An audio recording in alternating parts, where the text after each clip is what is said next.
오늘 하나님께서 우리에게 주시는 말씀은 사도행전 4장 13절에서 22절까지 말씀입니다. 사도행전 4장 13절에서 22절까지 말씀 우리 함께 읽겠습니다. 그들이 베드로와 요한이 담대하게 말함을 보고 그들을 본래 학문 없는 범인으로 알았다가 이상히 여기며 또 전에 예수와 함께 있던 줄도 알고 또 병 나은 사람이 그들과 함께 서 있는 것을 보고 비난할 말이 없는지라 명하여 공회에서 나가라 하고 서로 의논하여 이르되 이 사람들을 어떻게 할까? 그들로 말미암아 유명한 표적 나타난 것이 예루살렘에 사는 모든 사람에게 알려졌으니 우리도 부인할 수 없는지라. 이것이 민간에 더 퍼지지 못하게 그들을 위협하여 이후에는 이 이름으로 아무에게도 말하지 말게 하자 하고 그들을 불러 경고하여 도무지 예수의 이름으로 말하지도 말고 가르치지도 말라 하니 베드로와 요한이 대답하여 이르되 하나님 앞에서 너희의 말을 듣는 것이 하나님의 말씀을 듣는 것보다 옳은가 판단하라. 우리는 보고 들은 것을 말하지 아니할 수 없다 하니 관리들이 백성들 때문에 그들을 어떻게 처벌할지 방법을 찾지 못하고 다시 위협하여 놓아 주었으니 이는 모든 사람이 그 된 일을 보고 하나님께 영광을 돌림이라. 이 표적으로 병 나은 사람은 40여 세나 되었더라. 아멘. 오늘 본문에서 말씀하는 베드로의 그 모습이 예수님을 3번 부인했던 그 베드로의 모습인가 하는 생각을 해보게 됩니다. 누가복음 22장 54절에서 60절에 보면 예수를 잡아 끌고 대제사장의 집으로 들어갈새 베드로가 멀찍이 따라가니라. 사람들이 뜰 가운데 불을 피우고 함께 앉았는지라. 베드로도 그 가운데 앉았더니 한 여종이 베드로의 불빛을 향하여 앉은 것을 보고 주목하여 이르되 이 사람도 그와 함께 있었느니라 하니 베드로가 부인하여 이르되 이 여자여 내가 그를 알지 못하노라 하더라. 조금 후에 다른 사람이 보고 이르되 너도 그 도당이라 하거늘 베드로가 이르되 이 사람아 나는 아니로라 하더라. 1시간쯤 있다가 또 한 사람이 장담하여 이르되 이는 갈릴리 사람이니 참으로 그와 함께 있었느니라. 베드로가 이르되 이 사람아 나는 내가 하는 말을 알지 못하노라 하고 아직 말하고 있을 때에 닭이 곧 울더라 라고 말씀하고 있습니다. 예수님을 3번 부인했던 베드로, 그리고 문을 잠가놓고 예수님의 부활하신 이후에도 집 문을 잠가놓고 밖으로 나가지 않았던 그 베드로, 오늘 본문에 보면 이 베드로가 너무나 담대하게 예수님에 대한 말씀을 전하고 있는 것을 알 수가 있습니다. 19절과 20절 말씀에 베드로와 요한이 대답하여 이르되 하나님 앞에서 너희 말을 듣는 것이 하나님의 말씀을 듣는 것보다 옳은가 판단하라. 우리는 보고 들은 것을 말하지 아니할 수 없다 하니 라고 말씀을 하고 있습니다.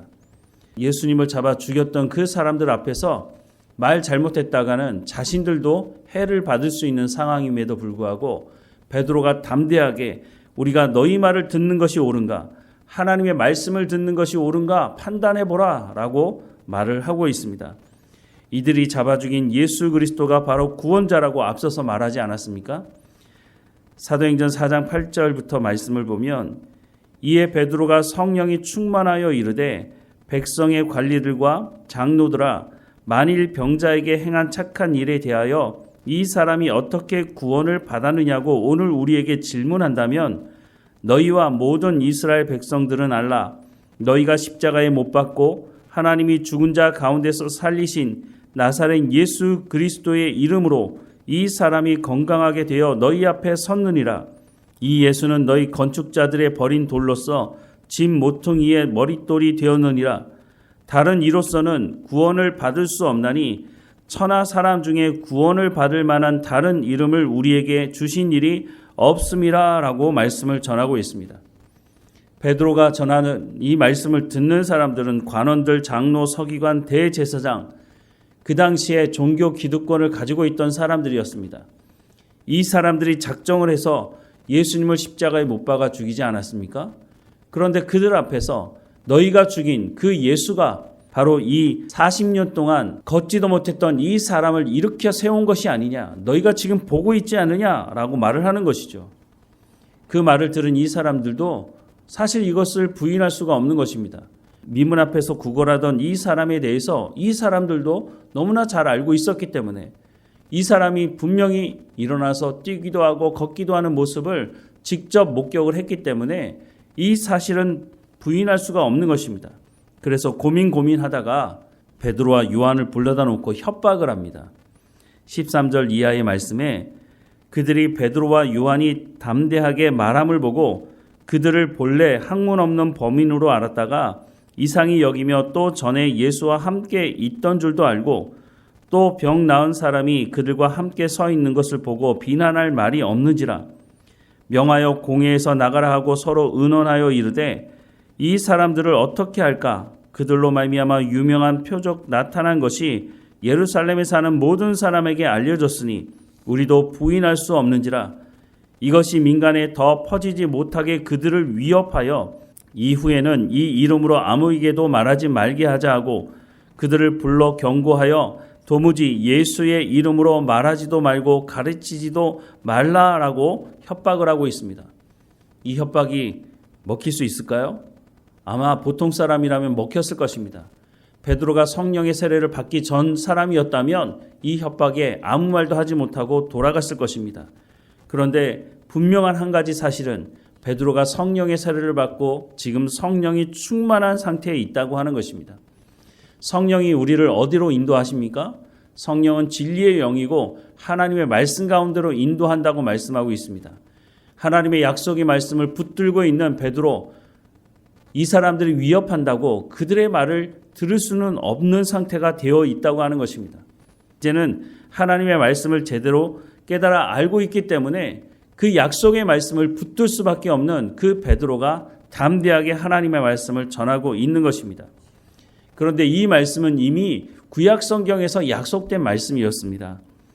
에스겔서 36장 26절부터 28절 말씀에 보면 또 새 영을 너희 속에 두어 새 마음을 너희에게 주되 너희 육신에서 굳은 마음을 제거하고 부드러운 마음을 줄 것이며 또 내 영을 너희 속에 두어 너희로 내 율례를 행하게 하리니 너희가 내 규례를 지켜 행할지라 내가 너희 조상들에게 준 땅에서 너희가 거주하면서 내 백성이 되고 나는 너희 하나님이 되리라 라고 말씀하고 있습니다. 하나님께서 이미 에스겔서를 통해서 새 영, 성령을 주시겠다라고 하는 약속의 말씀을 하고 있습니다. 사도행전은 이 구약의 말씀이 성취되었다고 하는 것을 증명해 주고 있는 것입니다. 베드로가 그 증인인 것이죠.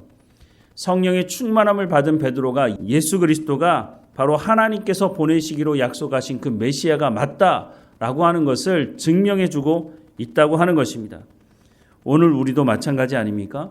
우리가 복음을 전할 때에, 우리가 전도한다고 말할 때에 선물을 전해주는 것으로 그치는 것이 아니라 우리가 예수 그리스도가 이 땅에 오셨고 그분이 십자가에 못 박혀 죽으셨고 부활하시고 승천하시고 다시 오시겠다고 약속하셨다고, 우리가 예수 그리스도의 이름을 믿음으로 말미암아 구원받을 수 있다고 하는 이 복음을 전할 때에 우리가 성령이 충만하지 않다면 우리가 어떻게 담대하게 하나님의 약속의 말씀을 온전히 믿고 전할 수가 있겠습니까?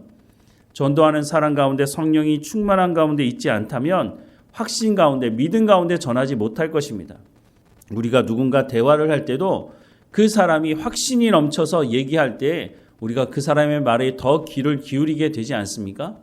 우리가 성령에 충만할 때 하나님의 말씀을 담대하게 전할 수 있고, 오늘 본문에 등장하는 베드로와 요한처럼 자신의 목숨을 위협하는 그 사람들 앞에서도 담대하게 복음을 전할 수 있는 것은 성령이 충만하기 때문이라고 하는 것을 오늘 성경은 말씀해주고 있다고 하는 것입니다. 우리가 복음을 전할 때 먼저 기도해야 될 것은, 물론 하나님께서 그 사람 가운데, 우리가 복음을 전해야 되는 그 사람 가운데 성령을 허락해 주셔서 그 마음을 여시고 예수 그리스도의 말씀을 전할 때 그 말씀을 듣고 예수님을 영접할 수 있도록 인도해 달라고 기도해야 되지만, 또 한 가지 중요한 것은 말씀을 전하는 우리가 베드로와 요한처럼 담대하게 하나님의 말씀을 전할 수 있도록 성령의 충만함을 허락해 달라고 기도함으로 우리가 복음을 전하는 삶 가운데로 나가야 한다고 하는 것입니다. 이 말을 들었던 사람들이 처음에 당황했다고 말하고 있습니다. 이 사람들은 갈릴리 사람들이 아니냐?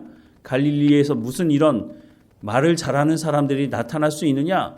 이 사람들이 어디서 이런 학문을 배워서 우리 가운데 이렇게 말을 해주느냐? 라고 당황하고 있는 것입니다. 성령이 충만하면 그 사람이 많이 가졌던 적게 가졌던 그 사람이 많이 배웠던 적게 배웠던 그런 것과는 전혀 관계가 없다고 하는 것입니다.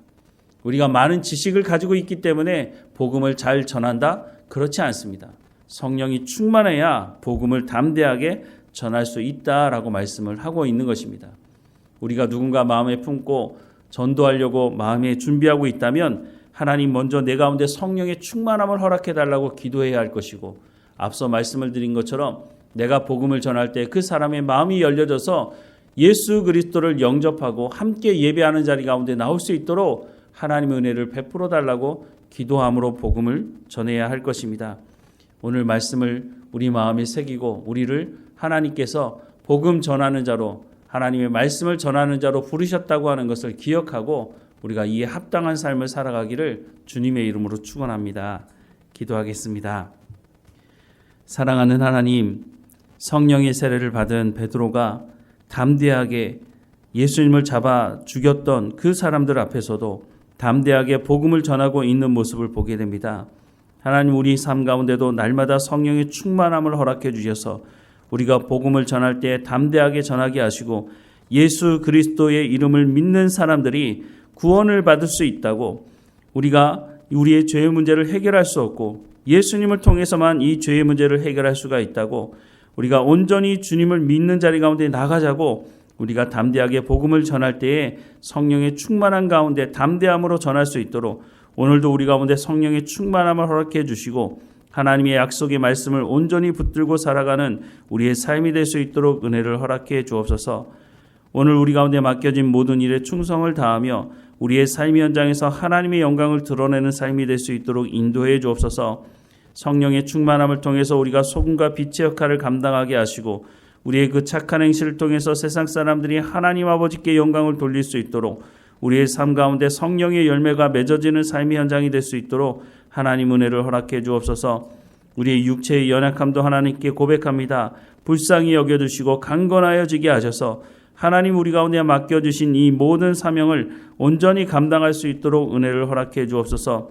하나님 우리 가운데 허락하신 우리의 가정, 하나님께서 은혜를 베풀어 주셔서 모든 식구들 한 사람 한 사람마다 어느 곳에 있든지 하나님과 동행하게 하시며 모두가 다 하나님의 말씀에 순종함으로 하나님을 예배하는 가정 될 수 있도록 하나님 은혜를 허락해 주옵소서. 하나님 우리의 삶을 주관하시고 인도하시는 하나님께 감사하는 이 하루 될 수 있도록 또한 인도해 주실 하나님께 감사드리고 예수님의 이름으로 기도드립니다. 아멘.